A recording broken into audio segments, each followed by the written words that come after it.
Apa khabar semua para penonton Malam Seram?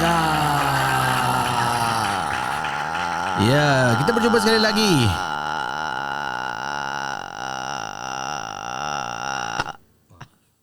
Hey, that's not fair. I was having a competition with myself. Is it? Yes. Oh, dengan diri sendiri pun nak compete Wow, luar biasa manusia ni. Bagus lah daripada kata compete dengan orang. Buat apa? Kita compete dengan diri kita sendiri. Actually it's true. I always compete with myself. Is it? Yes. Oh, okay. Macam ni aku boleh buat cepat ni, kenapa aku buat lambat kali ni Why biarlah kita compete dengan diri sendiri kita sendiri. Jangan kita tengok mak, kenapa dia macam gini, kenapa aku macam gini, kan gitu. Gitu. Selamat datang ke Malam Seram di pagi hari. Malam Seram di pagi hari dengan Fiza OKC. Ini adalah kita semakin dekat untuk bukan mencuti, tapi kita akan berangkat tak lama lagi. Boleh cakap cuti jugalah. Cuti kerja. Cuti campur kerja. Tapi kita akan tetap go strong dengan konten yang kita memang dah janji untuk sajikan setiap hari. Casey akan cuba untuk pastikan untuk adakan Malam Seram setiap malam. InsyaAllah tak janji. Tengok network. Ya, kita akan berada di tempat yang waktu dia sangat berbeza dengan Singapura. Berapa jam 6 jam 7 jam.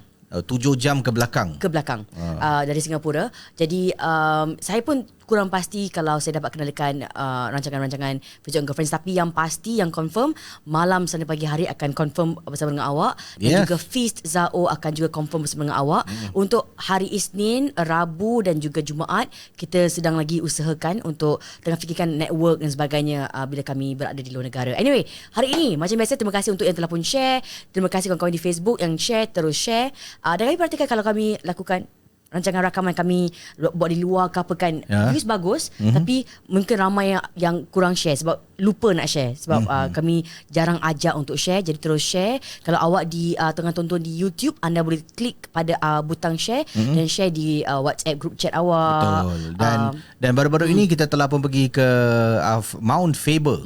Ya. Dan video tu seperti biasa, kalau kita keluar tu kita akan kurang bercerita, lebih pada kita akan explore tempat tu, bawa anda untuk tengok kan keadaan kawasan, dan kita pergi pada waktu malam. Jadi mungkin ada yang terlepas untuk tonton video yang dikatakan Mount Faber, boleh klik dekat card di atas ni, ataupun ada nanti kita end of the video ni kita akan letak video tu, anda boleh klik dan tonton video. Yes. Saya akan letakkan di komen. Pergi ke Mount Faber. Dan juga malam tu saya tahu bahawa nampak macam best kan. Sebenarnya betul-betul sebelum itu hujan sepanjang hari. Jadi kami pun tengah tunggu untuk tunggu. Macam itulah. Tunggu. Cik Casey ngantuk, hujan ngantuk. Memang cuaca best sangat malam tu. Tapi ada bab-bab yang kita rasa macam, saya lah rasa macam apa ni? Walaupun pergi ramai-ramai tetap dia ada rasa segan. Ada macam apa dia? Apa tu? Apa ni? Jadi pada hari ini, pada yang baru menonton, baru masuk, selamat datang ke Malam Seram Pagi Hari. Dan sebenarnya Casey dengan Fiza ini adalah rancangan rakaman lah. Jadi kita tak boleh nak baca komen, tak boleh nak reply. Sebelum tu, kepada ada yang niat nak kasih super chat, super sticker, terima kasih banyak-banyak kerana anda telah pun menyokong rancangan Fiza. Dan Alhamdulillah baru-baru ini menurut YouTube Analytics semakin ramai yang menonton video-video saluran Fizao. Wah, syabas Walaupun saya ada rehatkan babak yang tertentu, boleh tunjuk tak analyticsnya? Kita share sikit sebelum kita mula. Tak sini apa dia? Dia punya ni. Mana? Ni. Tu nanti saya zoom kat sini. Saya zoom boleh. Jadi terima kasih untuk yang share dan mungkin ada rasakan what would one subscription do, Tapi setiap yang subscribe, saya sangat berterima kasih untuk sokongan awak. Ada yang hari-hari akan tonton, sumbangan super chat, super sticker, like, komen. Terima kasih banyak-banyak.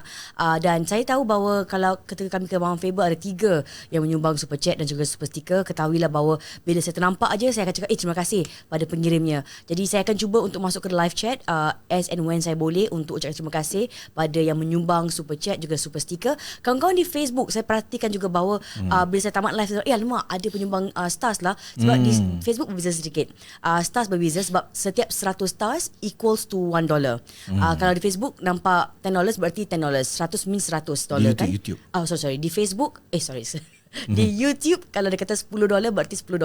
Kalau $100 berarti $100. Tapi kalau di Dia ada Facebook, itulah, ada of currency dia kadang-kadang. ada Australian dollar lah, USD lah. Tapi kalau di Facebook dia berbeza sedikit. Bila awak berikan 100 stars berarti $1. Bila awak berikan 1000 stars berarti $10. Yeah. Okey, jadi terima kasih. Terima kasih. Dan inilah dia analytics Fizao. Berikan tepukan sikit lah untuk Fizao. Good news.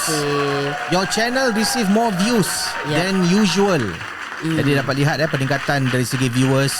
17,000 jam lebih tontonan. 17,000 jam lebih tontonan. 17,000 jam tu banyak tu.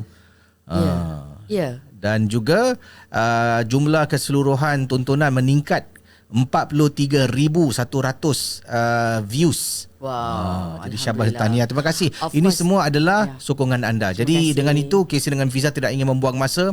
Hari ini kita nak kongsi beberapa kisah tentang security, pengawal keselamatan.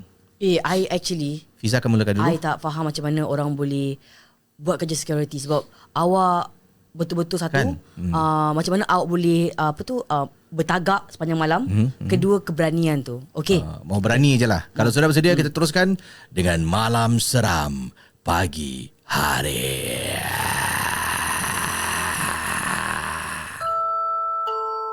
Cerita-cerita seram malam ini adalah sekadar perkongsian sahaja yang teladan kita simpan dan yang syilid jangan dicari.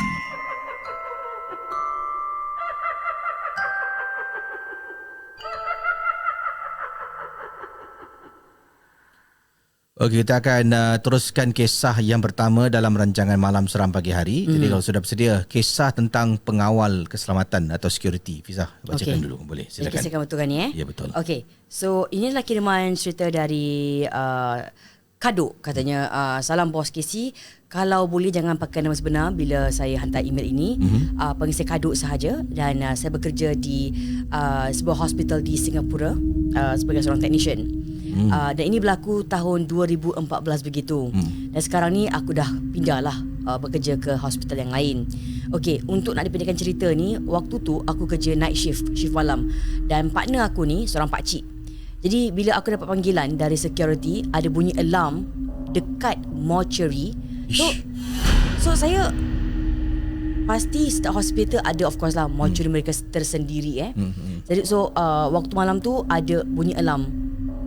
Bunyi alarm macam mana? Ting ting ting ting ting ting ting ting. Itu alarm. Nino. Ting ting ting ting, alarm orang naik roller coaster.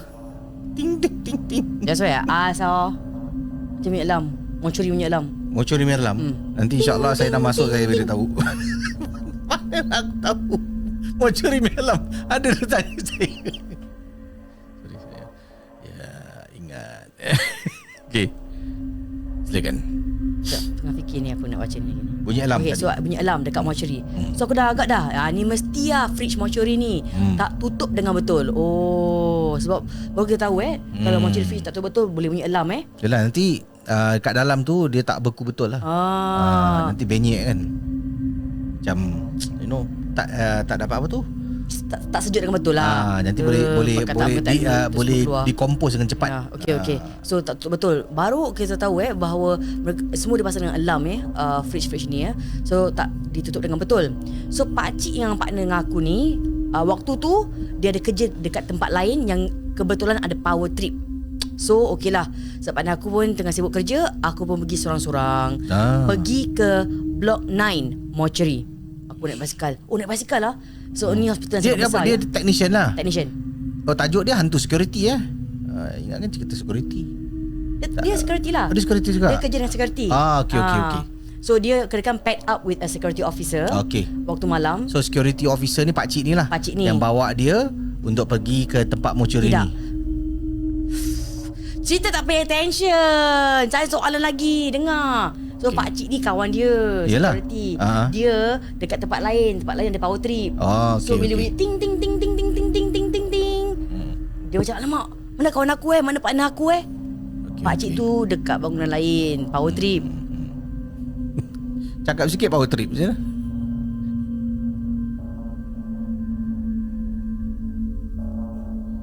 Okey, jom. Bismillahirrahmanirrahim. So pakcik tu Aha. tengah ada kerja lain. So si kaduk ni yang dengar ada alarm clock dengar alarm bell bunyi dekat mortuary tu, terpaksa naik basikal. So ini adalah hospital yang sangat besar, memandangkan bila dengar bunyi alarm tu, mereka terpaksa untuk berkayuh untuk sampai ke blok tersebut, ke blok 9 mortuary. So on the way, tengah kayu basikal tu ke sana, aku dapat call dari satu pakcik security yang dia pun on the way ke sana juga. So security kena pergi sana juga sebab mereka yang pegang kunci pintu gate ke dalam mortuary tersebut. Jadi berarti I boleh sampai, I nak repair, tapi tak boleh sebab tak ada orang yang buka dan unlock pintu mortuary tu kecuali pakcik security. So pakcik tu kata, okay, Kadok, kau tunggu aku aku nak kena unlock. Okay cik. So saya pun ke sana. Bila sampai tu, pakcik tu pun dah sampai dan dia dah park pun kereta bagi dia. So kita pun turun lift ke tingkat 1 sebab mortuary di tingkat 1. Lepas tu dia buka gate, saya pun pergi ke freezer. Dari freezer ke freezer untuk cari manakah pintu yang tak ditutup dengan betul. Dan for your info Casey, pintu freezer tu ada 2. Depan 1, belakang pun 1. Dan freezer ni back to back, ya. Berarti pintu belakang dan pintu depan sangat-sangat rapat. Jadi selalu mayat mereka akan masuk dalam freezer pintu depan. Dan satu freezer 5 mayat. Sekiranya mereka dimasukkan mayat pintu belakang kadang-kadang akan terbuka sedikit dan alarm akan terbunyi. Jadi terpaksalah kita akan keluarkan mayat-mayat tu dan merangkak ke pintu belakang dan tutup dengan rapat. Dia kena masuk dalam peti macam peti sejuk tu lah. Wow. Saya kalau minta insentif Tak berani aku nak merangkak ke dalam. So jadi ni dia kena masuk dalam. Kejap. So lepas periksa satu fridge tu, aku tu jumpa ni dia. Fridge yang pintu belakang dia tu terbuka sedikit. Jadi untuk tutup pintu belakang fridge tu, aku ni terpaksa keluarkan mayat satu persatu dengan bantuan pakcik security tu. So selepas keluarkan mayat satu persatu tu, aku pun masuk dan merangkak ke dalam dan tutup pintu belakang tu dengan rapat. Lepas tu aku merangkak balik ke pintu depan. After kita dah letak mayat-mayat tu dan pastikan tak ada alarm lagi, okey, semua dah lock, semua dah ketat, semua dah okey, bagus. Kita pun beredar dan aku pun tunggu lift. Sambil pakcik security kata, okey, tunggu dia dekat atas dan kita naik bagi sama-sama. Lift aku pun sampai, aku masuk, tekan tingkat 2. Dah sampai tingkat 2, pintu lift buka, aku terperanjat. Aku terperanjat tengok pakcik security tadi dekat dekat bagi, dia dah belah. Sekejap, macam ni. Tadi dekat bagi dia belah. Driver seat menghala ke blok 8 our hospital block. Aku pun terkejut. Takkan pakcik tu cepat nah. Lagipun macam mana dia naik sedangkan hanya ada satu lift saja dan itulah lift yang aku naik sorang-sorang. Aku pun tegur je lah pakcik tu, cakap, "Cik, cepat nah cik naik tangga cik." Tapi pakcik tu diam aja. Dia tak toleh ataupun cakap apa-apa pun. Aku pun duduk je belakang bagi tu sambil terfikir agaknya pakcik tu angin ataupun bad mood sebab penat tak. So bila aku duduk, belakang aku tu facing bahagian lift. Dan aku terperanjat bila tengok lift sign naik ting ting. Lift buka. Aku dapat pakcik security tu keluar. Aku terdiam. Sebab bila I duduk kat bagi tu, belakang pakcik security kan, yang menghadap flat 8 kan. So tengah duduk, sekali bunyi lift ting ting buka, pakcik security keluar. Astaghfirullahalazim. So pakcik tu datang ke arah aku, kata, Kadok, kau pasal pucat macam dapat hantu.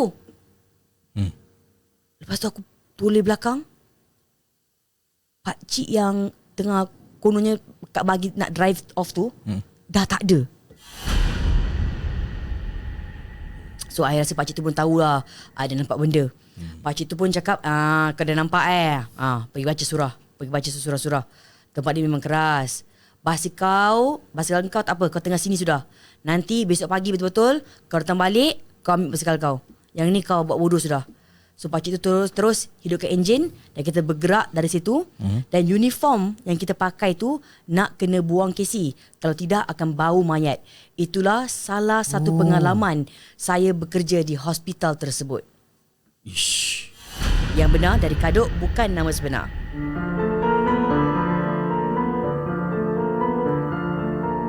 Malam Seram adalah sebuah podcast dan YouTube cerita-cerita seram yang disampaikan oleh Casey Champion. Jangan mudah percaya. Okey. Alright. What's up guys? It's your boy Yoni Boy. Jangan lupa untuk follow Fiza O and hit the subscribe button. Let's go. Pa.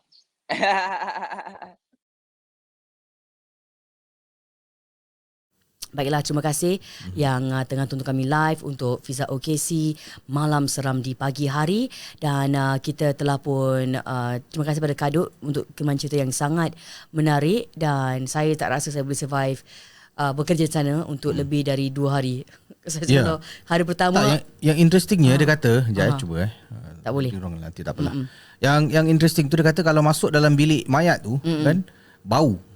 Maknanya dalam mortuary tu dia dah bau lah. Mortuary seperti kita tengok dalam gambar ni. Tengok ni. Ini kan bilik mortuary ni. Semua SBS box ni. Dia kata dalam satu tu ada berapa banyak? Satu SBS box ni? Satu peti tu ada 5. Betul lah. 1, 2, 74, 75, 76, 77. Oh ni ada 4 lah. Ni jenis yang kecil. So dekat tepi sini nampak ada latch kan? Buka latch tu jadi ada 4, 5 jadi kena keluarkan semua mayat dekat sini. Baru merangkak ke dalam. Betul kami tu kat belakang. Jadi iyalah mayat-mayat tu kan dia letak bertingkat-tingkat kan. Dia kena keluarkan satu-satu. Jadi ni kerja security dengan kerja technician kena keluarkan Kena keluarkan. Enggak kan nak kena panggil orang ke tolong angkat mayat ni Tak ada time lah. I rasa dia all train agaknya. Tapi yang menariknya juga dia kata baju tu lepas dah merangkak kan dia kena buang terus sebab kalau tidak bau dia dah melekat. Mungkin bau mayat lah mungkin That is like macam saya tak terfikir bahawa bau mayat tu dia boleh melekat macam gitu sampai kena buang baju Betul lah. Oh, that's really interesting.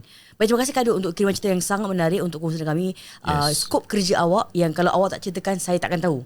Kan? Betul. Jadi memang tabik lah dengan orang kerja security hospital, orang kerja technician hospital. Waktu tu kalau awak yang shift awak dari 7 malam ke 7 pagi, 11 malam sampai 11 pagi, wah. Dapat terima dengan alarm tiba-tiba pukul 2-3 pagi tu awak pergi sorang-sorang. Keberanian awak luar biasa. Okey, baik, kita akan teruskan kiriman cerita yang kedua pula. Dan kiriman cerita kedua ni juga telah pun dihantarkan ke alamat kc@malamseram.com. Terima kasih banyak-banyak. Jangan lupa untuk terus like and share. Jangan lupa kalau awak nak sumbang super chat, super sticker juga sedia boleh. Kami akan lihat nanti kalau ada yang menyumbang super chat, super sticker untuk kami. Saya sebutkan di bahagian comment section untuk terima kasih pada awak. Dan seterusnya saya nak bacakan kisah pengawal keselamatan. Kalau sudah bersedia, jom kita teruskan dengan rancangan Malam Seram.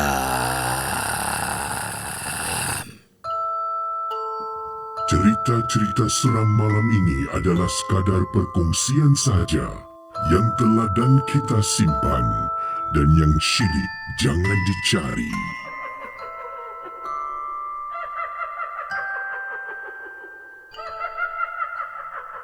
Baik, begini kisah yang kita nak bacakan selanjutnya dalam rancangan Malam Seram pagi hari.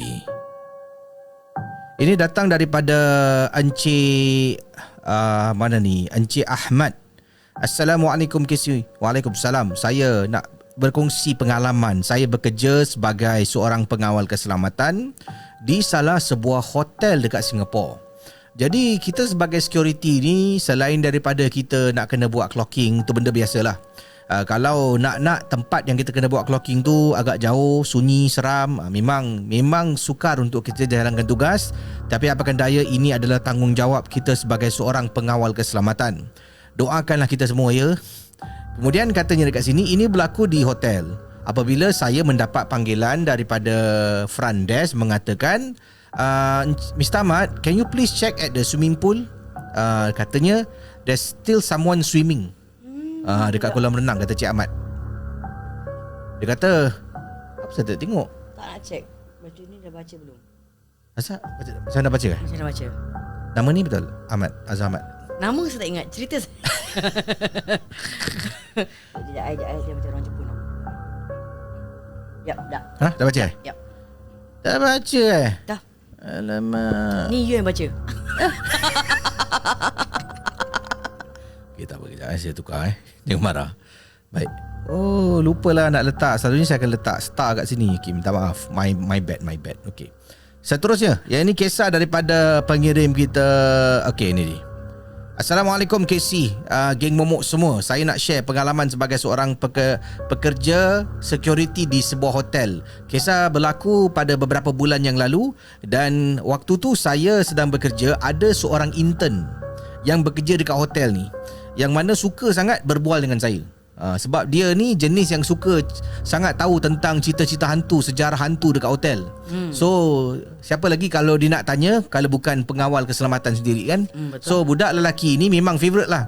Nanti kalau dia ada break kan dia akan cari saya. Bermula dia ajak bual, ajak borak, ajak sembang. Lama kelamaan saya duduk dengan budak ni, dia tanya macam-macam. Dia kata bilik kat sini mana yang berantu, mana seram, ada kes tu, ada kes ni. Saya pun kerja kat sini bukan lama sangat KC. Dalam 11-12 tahun tak lama Itu lama tu. Itu jangan kata kisah seram kisah seram dalam office pun awak tahu. Kisah seorang management pun awak tahu Jadi kata dia kat sini, budak tu suka datanglah duduk tanya. Nanti dia akan tanya kat saya, berbual dengan saya. So saya pun tanya dia lah, engkau ni kenapa sangat suka cerita-cerita hantu seram pasal hotel ni? Aku kalau boleh tak nak tahu pun. Engkau semua kau nak tanya tanya saya kat dia lah. Lepas tu dia kata, tak adalah pakcik, saya ni memang suka benda-benda mistik ni, kata budak ni dengan selamba dekat saya. So dia sambung balik, ingatkan dah tukar topik. Dia kata, tadi pakcik cakap bilik 4312 tu betul ke cik? Bilik tu berantu? Dia cakap, betul lah. Kau tanya mana-mana orang yang kerja kat sini, orang tahu bilik tu berantu. Kau tahu tak, bilik tu sentiasa tak ada orang, kosong. Selalunya pakcik ni cakap, kau jangan bilang orang Tapi dia bilang juga ni dalam cerita dia. We all have that one friend. Kau jangan bilang orang tadi dia bilang. Kau jangan bilang orang lazimnya bilik-bilik macam tu kita letakkan customer hotel yang perangai dia memang tak elok. Yang perangai macam hantu juga. Kata dia lah. Tapi jarang-jarang lah. Kebanyakan pelanggan semua okey, masih boleh diterima juga perangai. Tapi kalau ada yang teruk sangat, minta tukar bilik macam dia lah presiden, kita letakkan dia kat bilik tu. Nanti adalah orang panggil aku. Dia panggil, pakcik boleh tolong, nanti aku hantar budak hotel guest ni dekat bilik tu. Sebab budak-budak hotel semua takut nak hantar. Bila customer kan, hotel guest ni dia tukar bilik, kita sebagai pekerja hotel, khususnya the frontliner yang jaga all the guests, kena tolong pergi dekat bilik dia, tolong angkatkan beg, pindahkan tempat baru, kena tolong. So budak-budak ni tahu bilik tu berantu. Nanti dia call lah aku, cik boleh tolong tak, ada customer nak tukar bilik lah cik, bilik biasa nanti aku pergilah. Betul ke tu? Betul lah. Jadi Casey, saya ingatkan setakat cakap gitu, setakat cerita kan. Lat beberapa hari Casey, si budak ni carilah cara macam mana nak masuk dalam bilik tu. Ya Allah. Dia intern. So akhirnya akhirnya dia dapat kunci. Dia datang kat saya, kata, "Pakcik, apa? Kunci. Kau dapat bilik ke?" Oi, seronok Tak. Bilik yang pakcik cakap tu, bilik berantu. Kamu nak buat apa kat sana? Nak tengoklah kalau bilik tu betul-betul seram. Sama je bilik tu dengan bilik lain. Kamu jangan masuk lah, pergi hantar balik kunci. Tak apalah pakcik, kejap je. Casey, saya pun biarkanlah. Selepas saya biarkan dia jalan dalam 15 minit 20 minit, saya rasa tak sedap hati pula. Sebab saya tahu bilik tu berantu. Saya boleh biarkan si budak intern ni masuk. Tak boleh, aku nak tengok juga. So saya cakap kat kawan saya, kata kau tunggu kejap aku pergi toilet. So kawan saya pun okey. Saya jalan naik lift, pergilah dekat tingkat bilik tu. Nak pergi dekat bilik tu lah.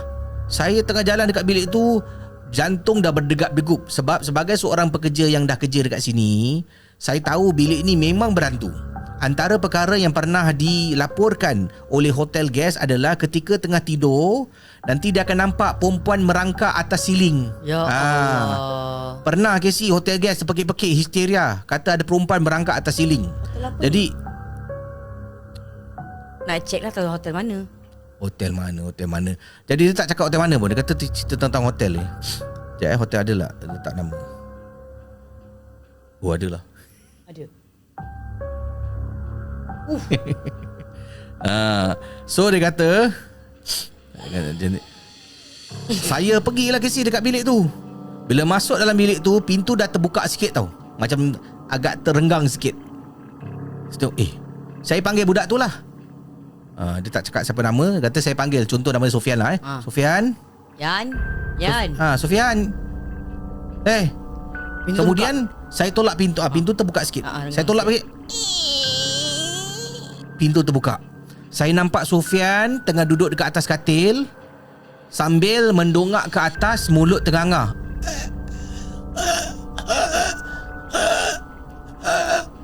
Kemudian saya dengar, dalam keadaan dia ternganga dan tercungap-cungap, saya dengar dia macam panggil saya. Dia kata, Pakcik, tolong saya. Pakcik, tolong saya. Casey, saya nak buka lampu tak boleh sebab tak dekat. Tak dekat saya. Saya masuk terus. Saya tarik budak Sofian tu keluar sampai jatuh kat lantai. Saya ni tarik sampai dekat koridor. Termengar-mengar saya dibuatnya. Akhirnya budak tu dah keluar. Saya tutup pintu kedebam. Aku dah cakap dengan kau jangan masuk bilik ni. Degil. Apa kau dah buat, Sofian? Ya Allah, apa nak jawab dengan mak bapak kau nanti? Jadi saya pun cuba angkat dia. Akhirnya perlahan-lahan dia mula boleh rasa badan dia boleh bergerak. Kau tak, badan dia macam keras tu. Terus bangun. Pakcik, terima kasih Pakcik, terima kasih. Sambil berjalan perlahan-lahan, dia dah boleh berdiri, dah boleh berjalan. Saya marah dia, saya kata, engkau tak nak dengar cakap orang. Aku dah cakap bilik tu jangan pergi. Dia hanya mampu diam. Itulah pengalaman saya, Casey. Sekian, terima kasih. Selamat malam seram. Cerita-cerita seram malam ini adalah sekadar perkongsian sahaja yang telah dan kita simpan, dan yang syilid jangan dicari.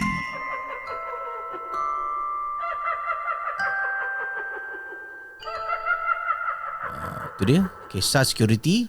Pakcik dah cakap jangan degil. Kan kadang-kadang budak-budak ginilah Sebab kata mak-mak, kan aku dah cakap. Degil sangat. Degil. Sampai nasib baiklah pakcik tu tak sedar hati. Betul. Ada orang memang jenis yang tak kuasa suka hati kau. Ada yang macam very fatherly. Ada yang macam, kesian pula nanti apa jadi kat anak orang ni. Aku ni atas kau. Kau tak keras kat situ.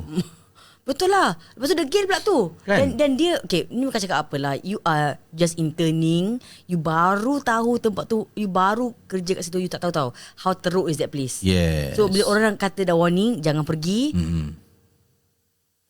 Orang dah cakap jangan. Pergi. Tapi ada yang berdegil juga. Apa nak buat kan, demi konten. demi experience and mature day. Demi video di TikTok untuk dapat views. Buatlah benda-benda yang buatlah benda-benda melompat masuk dalam gate kandang dekat zoo lah. You know, things like that. Okay, kita seterusnya ini ada kisah yang menarik. Saya dah tepikan tadi. Kisah ni tentang apa tahu? Antologi cerita seram di hospital. So dia ada banyak tapi kita tak baca semua lah. Doktor Is it? Salam, saya doktor.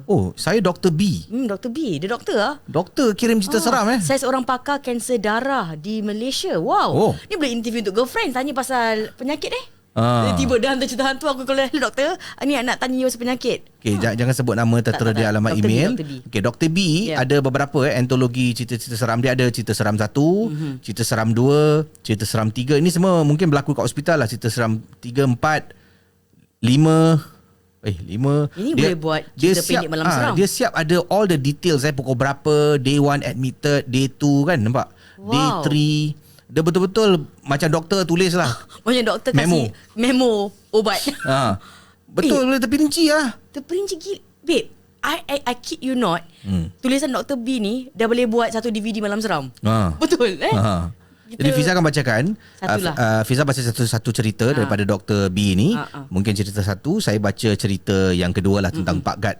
Cerita yang pertama tajuknya Makcik ala Kak Limah. Makcik ala Kak Limah. Kita mulakan daripada atas dulu. Dia punya pembukaan cerita. Okay. So katanya di sini, Assalamualaikum Casey. Waalaikumsalam. Waalaikumsalam. Nama saya Dr. B. Minta tolong jangan gunakan nama sebenar macam alamat email saya. Saya seorang pakar kanser darah di Malaysia. So saya alhamdulillah dah berkecimpung sebagai seorang doktor di dalam juga luar negara hampir 20 tahun. Banyak kisah seram, kisah duka, kisah suka yang terkumpul. Dan saya memang suka mendengar malam seram. Wah. Happy dah sikit tepuk. Oh, okey. Kenapa YouTuber tu nak genggam nak film-film mental ni? Mana tahu ingatkan nak genggam. Dia kasi tangan gini aku genggam lah. Tak, I gini high five. Habis dah gini dia begini. Motif. Orang gini macam like, good job bro, good job. Macam gitu, malam seram. Jadi Dr. B ceritakan. Dia akan tonton malam seram. Yelah, malam ke, siang ke, tetap dia akan tonton dan juga dengar. Nanti bila dah dengar tengok tu takut pula. Sebab yelah, bila malam nanti nak kena hospital ke apa kan, terkena pula cerita saya sendiri. Saya ada banyak cerita dan saya letakkan cerita-cerita pendek dulu, okey? Dan bergantunglah pada Casey mana nak kongsi. Kalau tak nak kongsi pun tak apa. Mana tak boleh. Dr. B. Awak ada tulis betul-betul. Ada perenggan 1, perenggan 2, berapa, pukul berapa. Cara tulisan ni memang Memo. memang baik. Ni macam nak kasih presentation dekat CEO hospital. Bagus. Dan kisah pertama ni adalah tentang Makcik ala Kak Lima. Makcik ala Kak Lima. Jadi kita pun tahulah Kak Lima ni adalah karakter dalam sebuah telemovie. Kak Lima balik kampung. Ya. Kan cerita dia macam ala-ala zombie itulah. Yang mana rambut dia agak besar, kan muka dia pucat tu, jalan pakai baju kurung dekat kampung dan warna kembang gitu. Dan menghantui penduduk kampung. Okey. Cerita pertama Kak Lima. Makcik ni kesan kesedihan juga sedih sebenarnya. Makcik ni mengalami myeloma. Myeloma ni adalah satu jenis barah darah. Okey. Dah 7 tahun makcik ni lalui myeloma ni. 5 kali relapse. Ya Allah, kesiannya. 5 kali relapse. Dan alhamdulillah tiap kali kalau dia relapse tu dia akan pull through. Alhamdulillah. Satu hari tu makcik tu masuk hospital sebab keliru. Adakah dia apa yang simptom lalui ni relapse ke bukan? Sebab penyakit myeloma boleh datang balik dan dia tak tahulah is that the relapse ke tidak kan. So masuk di hospital, masuk ward waktu malam. Keesokan harinya saya buat ward round sebab pagi-pagi nanti doktor akan buat rounding kan, dari ward ke ward kan. Jadi ada houseman ni, dan houseman adalah istilah yang diberikan pada doktor pelatih, doktor yang baru nak betul jadi full time lah. So these are called houseman. Datang kepada saya berpeluh-peluh. Dia kata, Doktor B, Makcik S tu I tak boleh ambil darah dia. I tak boleh ambil darah dia, tak ada darah. I pun cakap, kenapa? What happened? Vein saya kecil ke? Doktor, I don't know lah doktor. Doktor B, you tengok sendiri doktor. I rasa tak sihat lah hari ni. I don't feel well. I think I need to take emergency leave. Dan budak tu lepas tu demam 3 hari. So I pun pergi check Makcik S. Dan Makcik S tu dalam bilik isolated. Dari jauh lagi I dah dengar dah Makcik S mengilai.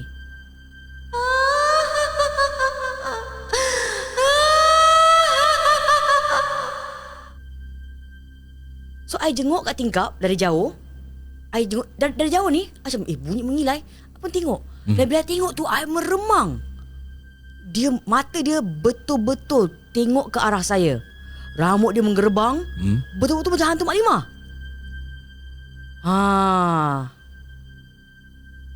Dan dia cakap, dan dia mula untuk cakap dengan saya. Tu dia. Kau nak ambil darah aku mari. Mari. Aku ada banyak darah ni. Sini. Saya meremang. Dia terus cabut dia punya IV line. Darah dia dah bersembuh dah. Saya terus panggil nurse, panggil security dan juga beberapa medical officers. Sebab saya tak berani nak pergi sendiri. Dari jauh tu dia dah tengok kat saya dan dia dah mula cabut dia punya IV line. Darah dia tersembuh-sembuh, Casey. Alamak, apa salah ni Tengok. Walaupun saya bos besar, pandai pula tu suruh orang lain. Kemungkinan besar inilah disebabkan masalah medical. Mungkin it is like macam bila you dah sakit sangat, you dah mula masuk dalam keadaan perangai you luar biasa, boleh terjadi. Tapi masih seram. So kita pun call anak dia juga, dengan harapan anak dia sanggup untuk tunggu dan tidur dengan dia malam-malam dalam ward tu. Tengok-tengok anak dia pun takut dengan dia juga. Anak dia pun macam doktor, tak apa doktor. So anak dia panggil lagi seorang anak untuk datang temankan baca Al-Quran. Suara pasien tu, saudara akak tu garau sangat dan macam lelaki. Jadi siapa yang tak takut Casey malam tu? Alhamdulillah, sebab kita dah datang ramai kan. Saya ada, medical officer ada, nurse ramai, security ramai. Kita terus betulkan apa yang patut dan untuk kasih dia ubat dan sebagainya. Dan Alhamdulillah, this is what happened. Alhamdulillah, bila darah dia makin baik, gangguan tu terus hilang. Terus hilang. Dan we take it as apa tak? Kita anggap tu sebagai medical delirium. But of course lah, wallahu alam, believe it or not, makcik tu is still around, masih hidup. Dan sampai sekarang dia tak ingat langsung apa yang terjadi malam tu. Dia tak ingat yang dia mengilai kuat-kuat. Dia tak ingat yang dia cabut IVF tu. Ish. Sambil mengilai. Dia boleh cabut Dia cabut sampai darah tu tersembuh. Dan dia kata, nak ambil darah aku? Sinilah. Sini. Bayangkan. Jadi itulah kisah dari Dr. B tentang makcik tu ala Kak Lima yang sampai sekarang tak pernah teringat tentang keadaan dia yang mula untuk macam delirious. That's the word I was looking for, delirious pada malam tu. Sebab bila awak dengan sakit ni, bila awak kononnya macam keadaan awak contohnya sesak bernafas sebagainya, awak mula untuk delirious tau. Awak mula untuk buat benda-benda di luar kawalan. So mungkin makcik tu lakukannya seperti kata Dr. B. Tapi wallahu alam, mungkin gangguan, mungkin medical delirium. So seterusnya Dr. B hantarkan cerita tentang Pak Gad pula. Ada menarik Dr. B ni. Dia ada dua perspektif lah. Ya. Macam okay, ni mungkin gangguan. Atau ni mungkin I think it is a medical problem. Nothing got to do with the the it's scientific. superstitious. It's all scientific. It's scientific. You know when the blood goes up to the head, the head start to turn around. Rahman, can you please get me my stethoscope? Begitu doktor buat Rahman. Ya doktor, can you please, what are you doing Rahman? Tengah ambil blood pressure apa Rahman? Blood pressure. No, dah habis timing blood pressure. Okay Rahman. Okay, ni ada dah lama kisah angan jadi doktor. Saya nak jadi doktor tak dapat. Jadi nurse, jom sini. Oh nurse, I tell you, nurse pun cerita seram nurse cerita seram nurse macam-macam. Ada yang menyeramkan. Okay, kita akan kembali selepas ini. Terima kasih pada yang sedang menonton Malam Seram pagi hari. Kita akan sambung kisah selepas ni.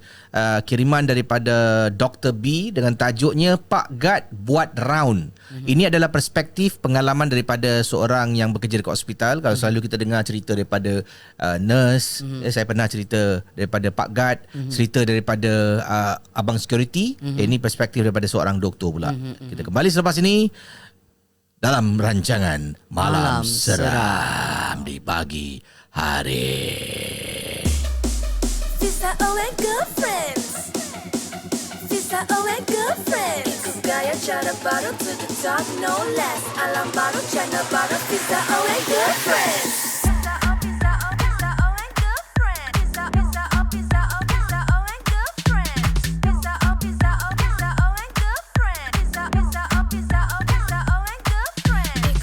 Cara baru to the top, no less. Alam baru, channel baru. Fiza and girlfriends.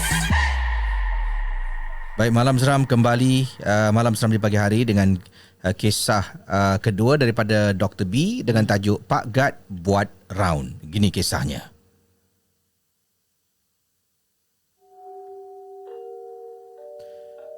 Ini berlaku dekat premis.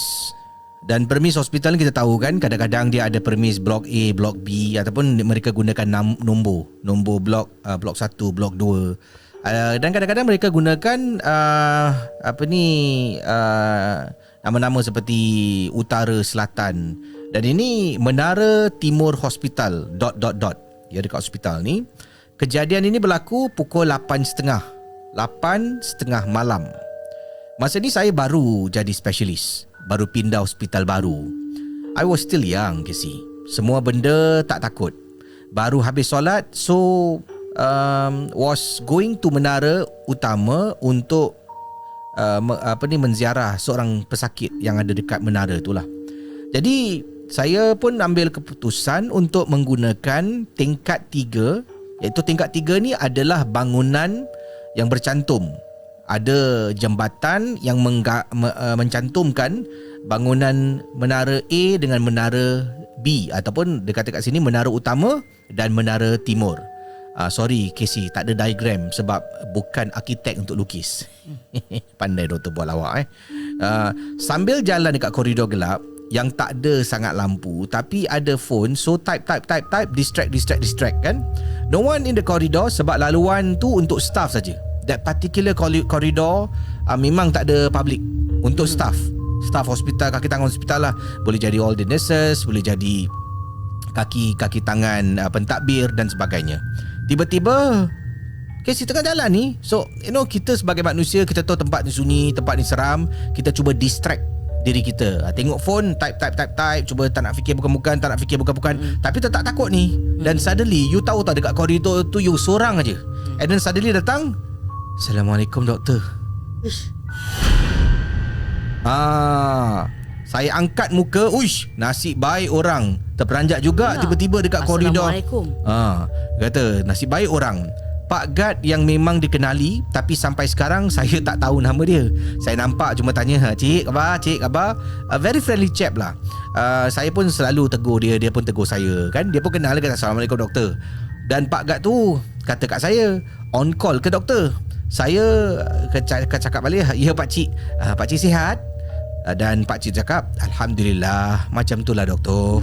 Dan saya pun cakap, okey lah cik, Alhamdulillah pakcik sihat pakcik, saya pergi dulu nak jumpa pasien ni. Dan pakcik tu pun lepas lalu depan saya. Dan selang beberapa ketika, saya baru perasan ke si, kenapa pakcik ni jalan dekat koridor tempat kawasan yang jambatan berhubung ni yang gelap, tak ada lampu. Macam dia jalan seorang-seorang, tak guna lampu sulur pun. Jalan dekat atas tu dah gelap. Sedangkan I pun gunakan phone torchlight. Kerana gelap ke si, memang gelap gelita. Ni bangunan apa ni? Itulah. Kalau aku doktor, aku duduk dalam ward je. Tak ada nak tengok patient. Dan tugas dia. Saya dah panggil nurse, like you follow me or I'm not moving. Dan terfikir tau, saya terfikir dah dia bertahun-tahun kerja sini, tutup mata pun tahu jalan lah mungkin okey lah, settle lah. Saya jumpa patient, habis saya on call, then after a few days borak dengan MO. Ya, MO. Sambil exchanging cerita hantu lah. Kita kadang sembang. And then you know what yesterday? Medical officer lah. Yeah, you know what yesterday? I was doing my work, and then suddenly I heard like ada orang panggil nama I. Jadi doktor lah, doktor. Okay, doktor. Ada tengah duduk. Doktor, medical officer. Okay. You know what? Yesterday I dekat office lah. Yesterday I balik lambat. Banyak sangat paperwork nak buat. So tengah type. And then bila I stop, ada orang sambut. Really girl? I pun sama juga, tempat belakang tu kan, yang tempat yang ada langsi tu kan. I tengah duduk seorang-seorang, sekarang tu bergerak girl. Aku astagfirullah. Jadi sembang lah jadi tengah borak ni dengan MO ni. Then I told them cerita hantu lah. I told them it was creepy to walk at 3rd floor. Nearly terkejut jumpa Pak Gad. Then my MO terdiam tau. Dia kata, semalam kau tahu lah tingkat 3 tu kan, creepy kan, dah lah gelap, kena pakai torchlight. I don't know why the hospital don't fix some light. Kita jalan sana, kita ni doktor tau, we not like gitu. We like tu tengah topik. We doktor, we need to see when we walk. Apa tak pasal lampu, terpaksa lah gunakan my phone kan untuk jalan. Hospital mana ni? Jom kita komplit hospital ni. So lepas cakap tengah jalan gelap-gelap tu, I ternampak Pak Gad. Dia beri salam. I was so shocked. Nasib baik orang. I said that, nasib baik orang. Then my MO terdiam ke si. MO cakap, Dr. B jumpa Pak Gad yang suka tegur tu ke, yang friendly tu pakcik tu Cik Man kot nama dia. Dan sempat lagi I tanya dia, how is he? He's doing good I think. Doktor tak tahu hari tu dia kena heart attack tau doktor. We all cuba resuscitate saya rasa dekat emergency room. Saya macam, is it? Ya ke? And then dia cakap, Cepatnya dia dah balik kerja. Nasib baik dah baik. MO tu lah macam terperanjat kan. Cepatnya dia dah balik kerja. MO cakap, bos, pakcik tu didn't make it. He didn't make it. Saya yang sign surat kematian pakcik. I sign it, bos. I sign it, doktor. Casey, wait. So you're telling me that pakcik yang I nampak semalam, yang I tegur tanya khabar, pakcik tu dah mati? Dia siapa yang... Yes, pakcik tu dah meninggal. Masa tu rasa macam nak kena heart attack pun ada, Casey. Bila mendengar kisah. Itu antara pengalaman berada di hospital. Terima kasih, Casey. Itu kisah yang kedua dalam rancangan Malam Seram di Pagi Hari.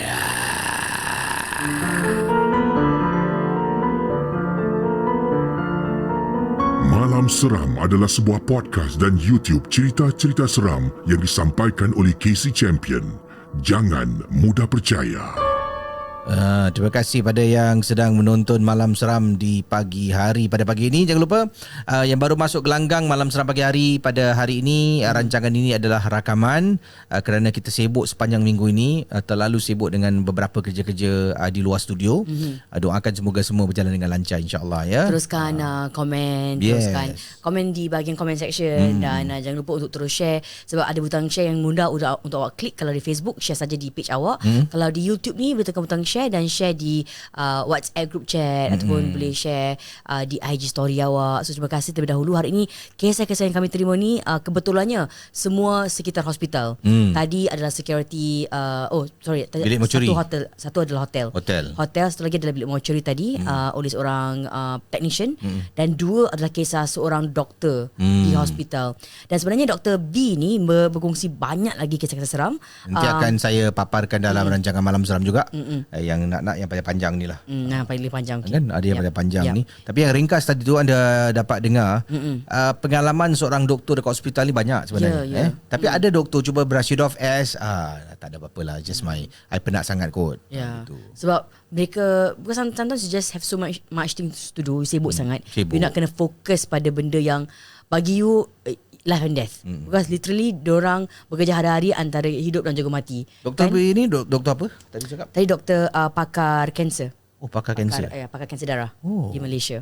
Pakar kanser darah jadi all the best untuk Dr. B dan juga doktor-doktor yang lain dan juga untuk jururawat dan juga untuk kaki tangan hospital, untuk Pak Gad khususnya. Pak Gad, Oh, Pak Gad kerja kadang-kadang. Everyone is important Kena dan abang-abang technician. Saya pernah share seorang abang technician ni, dia pengalaman dia. Dia kena tukar light bulb. Dekat salah sebuah saya rasa dia bukan mortuary, dia macam lab. Dia masuk lab tu kena tukar light bulb. Dia tengah tukar light bulb, yang saya ingat dia nampak ada orang merangkak kat dalam lab tu. Tengah tukar light bulb seorang-seorang lagi. Dan lab tu jarang digunakan kecuali kalau ada certain test nak kena buat, experiments ke apalah. Tak, bukan test macam ada test tertentu. Tapi lab tu jarang masuk lah. So dia masuk tu memang tak ada orang. Dan abang technician tu semualah. Dan juga makcik kantin boleh tak? Makcik kantin. Tapi saya tahu bahawa antara yang juga jarang orang berikan shout out adalah abang-abang ambulance. Oh yes. Abang ambulance.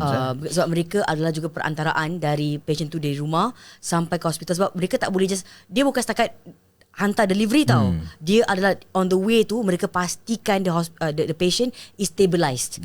Kan? Jadi abang ambulance pemandu lah. Dan juga kakak-kakak medik dan paramedik. Ya, betul. Semua paramedik.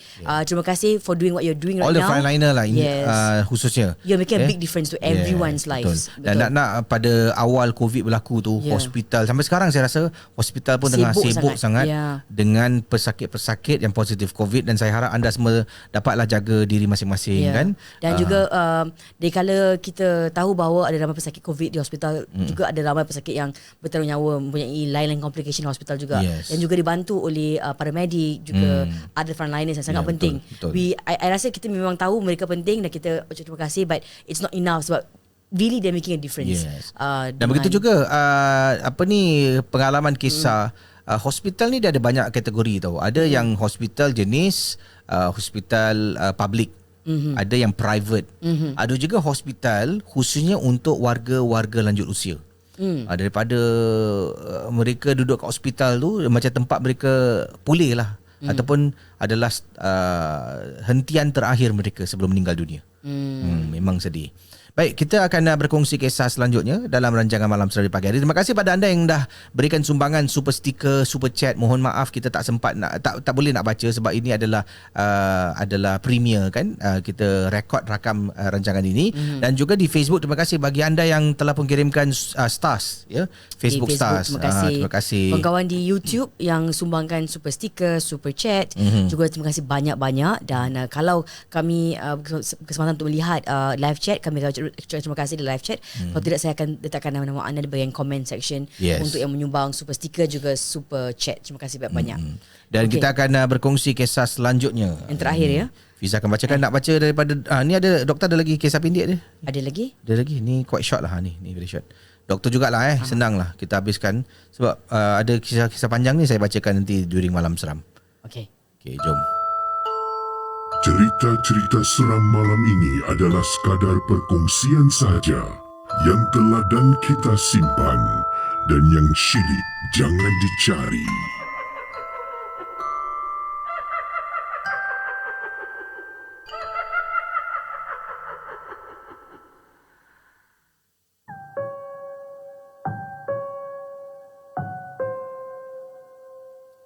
Baiklah, ini adalah juga dari Dr. B yang katanya ini adalah kisah melentik dan menyeringai.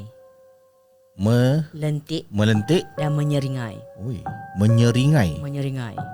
Apa dimaksudkan dengan menyeringai? Kita Google sekarang sebab saya rasa saya tahu maksud dia tapi saya takut kalau mungkin dia memandaikan nanti. Ini dia. Menyeringai bermaksud grinning. Dia macam dia senyum macam senyuman sinis. Yes. Macam, it's like smirking. Gitu. Okay. So inilah kisah kawan saya, kata Dr. B. So juga seorang doktor di tempat kerja yang sama. Okey dah, kita nak masuk. So ini bukan yang Dr. B lalui tapi kawan dia seorang doktor di hospital yang sama juga. So ini berlaku bila seorang patient, seorang pesakit, seorang budak perempuan muda, seorang remaja awal 20-an, jadi remaja ni terkena kemalangan motosikal. Ya. So datang malam-malam tu kereta dia semua hancur. Ish. Tapi the girl okay. The girl tu okay, hanya setakat lebam-lebam sikit je. Panjang umur dia kan kereta dah hancur. So kawan I ni seorang surgeon, doktor surgeon perempuan, nampak dia kat ICU 10 malam macam gitu. So dia tengok kereta teruk betul ni. So mungkin external tak nampak, mungkin dalaman. So mereka nak check buat gut perforation. So saya pun kurang pasti apakah artinya guts perforation. So let's cari perforation. Gut tu bahagian dalam usus. Dia nak check dia nak check kalau ada pendarahan dalaman. Ya betul. Sebab takut kalau ada lubang lubang. So takut kalau ada beberapa lubang yang sebab hentakan kuat kan. Yes. So luar tak nampak, dalaman dia dah berlubang. Takut check. So check. Takut kalau usus dia berlubang ke tidak. Since kemalangan tu terukna. Yes. Terukna. So tengah check tu, sekali patient tu cakap, doktor, saya nak balik doktor. I need to go home. Nak balik sekarang juga. Now. Nak balik sekarang juga. Ada benda dah masuk dalam badan saya ni. Doktor, dah masuk doktor. Lepas tu dia meronta-ronta. Dia tolak saya. Dia tolak doktor tu. So terpaksalah lagi 2 jururawat datang untuk pegang dia kuat-kuat dan beritahu dia, adik, istighfar adik, sabar adik. Masih trauma tak saya rasa? Tak tahu. Ya. So adik, sabar adik, istighfar. Baca bismillah. So dia disuruh untuk kekal di hospital sebab nak kena monitor. Takut dia kalau dah sawan ke apa, kenapa ni? Yes. So suddenly, sebab kita dah pegang dia kan, tiba-tiba tu patient tu, pesakit tu, sebab kita dah tahan dia dan dia tak boleh bangun dari katil, dia mula untuk melentik dan lentuk ke belakang. Ish. Ke belakang. Dia dah stretch backwards, dia melentik dada, perut ke atas, mata dia pun dah macam dah ke atas, roll the eyes sebab nampak putih je. Dan keluar suara dia garau sangat. Dia dah ke belakang gini. Matilah kau, Rebecca. Mati kau. Dan Rebecca, nama samaran, adalah nama pesakit tu, nama remaja tu. Oh. So dia kata diri sendiri, matilah kau Rebecca. Matilah kau. Mati kau. Oh, dia cakap. Tengah kena rasuk tu dah ke belakang tu. Ke belakang tu. Matilah kau Rebecca. Ya, so dia kirakan dia suruh diri tu mati. Dia kata matilah kau Rebecca, matilah kau. Oh, boleh dengar mungkin time dia tengah nak ke belakang tu bunyi tulang dia kerepot-kerepot tu. Ish. Casey banyak cerita seram ni Casey. So suara jantan. Yang cakap tu suara jantan. Okey. So kawan saya Seja ni, dia yang dah ada banyak pengalaman. Dia dah mula untuk menggeletar, menggigil. Sebab tak pernah nampak. Macam dalam movie kan, dia dah mula ke belakang sambil suara dia macam suara jantan. Mati kau. Mati kau. Kaki tangan dia semua dah naik ke atas, macam dah nak naik ke ceiling. Sampai 4 nurse datang, 4 jururawat datang. Ikat kaki dia, ikat tangan dia. Dan kepala dia dah pusing kiri kanan. Ish. Dan mata dia meliar sambil tersengih lebar. Oh, scary Itu so scary. Awak buat gini macam tengah dengan iPad, iPod lagu apa. Airport. Kalau nak Wichi pun is airport, not iPod. Okay. Anyway, sengih tergila lebar sangat.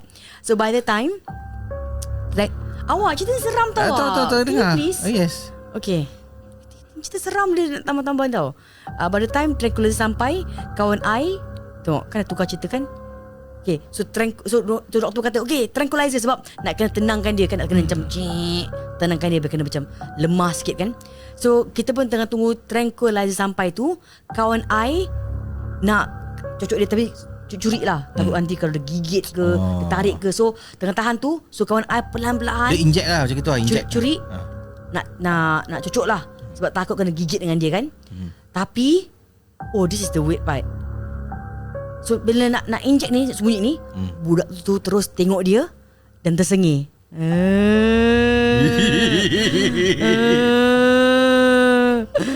Terus dia jadi macam hyper flexible. Kawan saya kata dia tak pernah nampak manusia hyper flexible macam gitu. Dia macam tangan dia entah macam mana, macam lebih panjang dari manusia biasa. Dia boleh melengkuk semua. Ish. Macam panjang sikit dari manusia biasa pada waktu tu. Last sebab tangan tak boleh, semua tak boleh kan, dia dah tersengih-sengih kan. Terpaksa cocok tranquilizer di bahagian peha dia. Bila cocok je, terus dia mengilai kau-kau.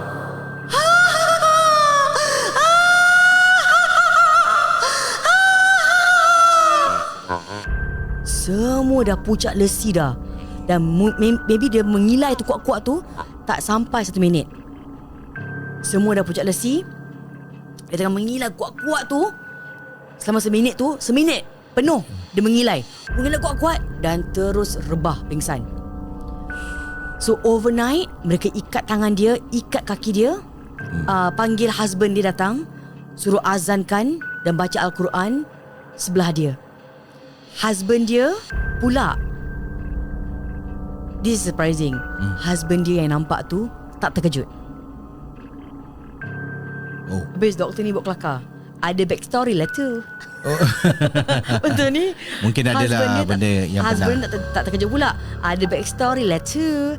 Anyway, malam tu kawan I siap look up, tengok apakah maximum dose of tranquilizer yang boleh bagi. Sebab dia tak pernah nampak kes yang mengilai macam gitu, yang katanya teruk sangat, macam tak boleh kawal. 4 nurse tu barely boleh kawal budak perempuan ni. Anyway, lepas tu pasal kat nurse, kawan saya betul-betul Casey, dia kata dia pesan kat nurse, kalau dia terbang, please panggil security untuk tangkap. So, wow, kerja doktor Wow. Ni hospital mana ni? Seram pula aku nak pergi hospital ni. Jadi itu kisah ini berlaku pada satu lagi doktor lah. Ini diceritakan oleh tapi Dr. hospital B. yang sama. Hospital yang sama. Dan bila melihat kadang-kadang manusia dapat melakukan benda di luar fizik seorang manusia tu memang menyeramkan lah. Kadang-kadang bila tengok orang tu, saya pernah diceritakan, saya tak pernah nampak, tapi saya pernah terima cerita dan dapat video. Video tu saya tak boleh share sebab orang owner tu kata untuk Casey pandang, tengok video ni dan Casey faham. Dia kata dia pernah arwah ibunya pernah dirawat. Perut dia membusung. Allah, kesiannya. Besar. Astagfirullah. Naik besar. Saya tengok macam saya tak tengok habis pun video tu. Saya buka sikit je, saya terus tutup. Ketak sampai hati tau. Tak boleh. Astagfirullah. Lepas tu continue cerita dia. Perut dah busung lah, kena Sihir. bukan sihir. Dia panggil busung. Perut dia besar. Astagfirullah. And besar dia bukan setakat besar macam perut saya. Perut saya ni tak ada benda lah. Tak, ni tosi. Busung bulat besar tau. Dia macam betul-betul punya round. And kulit dia nampak macam very macam kilat tau. It's I think fully stretched the stomach like that. Macam orang mengandung betul-betul dah bulat sangat gitu. Saya macam insyaAllah saya gini Sakit saya, tau. that time ada orang share pasal busung. Dia pun share. Dia kata don't share it to the rest, but untuk Casey. Saya tengok ada manusia yang buat manusia lain macam gini sampai gitu teruk. Ya. So mak dia dah okey belum? Dah meninggal. Astaghfirullah. Ya Allah. Dah meninggal dah makcik tu. Dia kata ni dia tengok mak dia lah suffer. Memang amat menyedihkan lah. Ya Allah. Itu macam you tak, like why would you do to another human? You kalau benci orang tu sangat, you rasa meluat dengan dia, unfollow je lah. You unfollow lah. You mute dia. Unfollow ke Instagram, Facebook kan. Buat video TikTok. Orang toksik. Jauhkan diri. Gitu je. Then kenapa sampai nak buat orang tu dengan keadaan busung? I tell you, I tak tahu macam mana orang seseorang manusia tergamak tengok penderitaan another person like that. It's the same as you are killing them. Cakap lah menamatkan riwayat seseorang yang lain. Tapi dengan cara perlahan-lahan macam gitu Tak ada macam undang-undang orang kena tangkap gunakan ilmu ni. Tak tahu. I don't know maybe ada dah undang-undang lah. Because undang-undang ni very simple, kena proof. Orang ni melakukan satu hal jenayah kan. Ayo, jauh. Janganlah kita sampai ke arah macam gitu, jauh kalau na'uzubillah. Kalau kita dah benci orang tu, just off lah orang tu. Jangan benda yang saya banyak kali share dalam Facebook and Girlfriends tentang pentingnya unfollow button ke mute button kan. Kalau awak tak suka, ada orang ni kan, dia tak suka dengan PR. Okay, contoh I tak suka PR. Tapi hari-hari I stalk PR. I tengok PA punya Instagram, I tengok anak PA punya Instagram, I tengok laki PA punya Instagram. Kenapa nak kena tengok dia punya kehidupan? Betul. Sebab you tak suka dia. So kalau tak suka dia, kenapa nak tengok kehidupan dia? Lepas tu you geram sendiri. Kau ingat kau ada beg baru? Lepas tu buat posting pasal PA. Pasal PA. Lepas tu cakap ini tak ada kena-mena sesiapa Tak ada. You are just feeding perasaan anger, geram kat diri dekat diri anda sendiri. Buat apa? Kita hidup, kalau tak suka dah, jangan follow, buat bodoh sudah. Kita follow orang tersuka. Kita follow TikToker. Yes. Neng. Follow Fiza OKC. Kau tak suka kita, apa? Dah lama tak buat video TikTok Alah, nak update lah. Itulah. Dah lama tak buat joget-joget gini. You joget. Hai punya orang bukan. Okeylah, kita dah sampai di penghujung rancangan. Harap anda terhibur dengan rancangan Malam Seram pagi hari ini. Terima kasih pada all the like and share.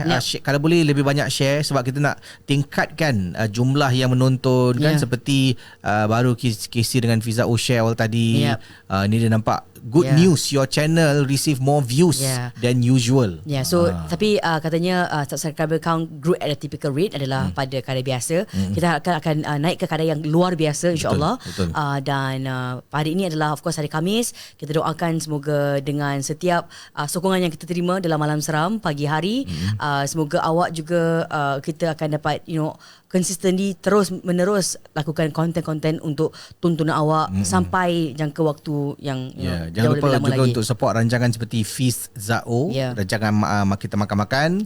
Terima kasih juga pada anda yang sudi share, dan yang penting sekali adalah untuk terus bersama dengan kami dan berikan saranan-saranan kalau tentang tempat makan ni, boleh anda tinggalkan nanti komen Fiza pergi lah sini. Ada orang kata ni border nak buka ni, masuk Malaysia, datanglah Casey dengan Fiza buat InsyaAllah food trip Food trip. Kami akan lakukan seperti kami katakan kami akan ada work trip ke luar negara yang agak jauh. So let us learn selok-belok VTL ni sebab kita betul tak tahu tentang VTL ni.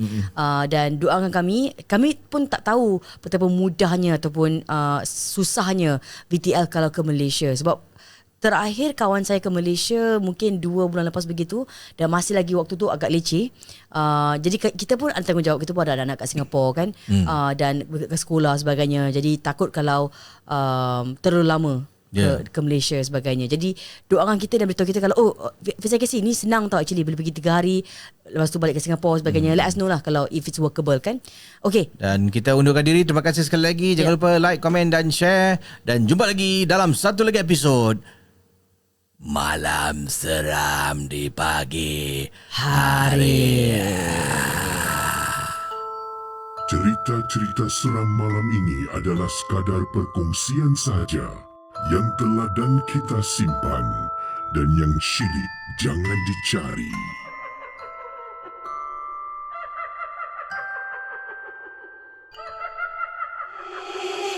Tengok dia, penampilan kau sepenuhnya. Setiap langkah bertenaga, semua tenganga melihatnya. Pusaka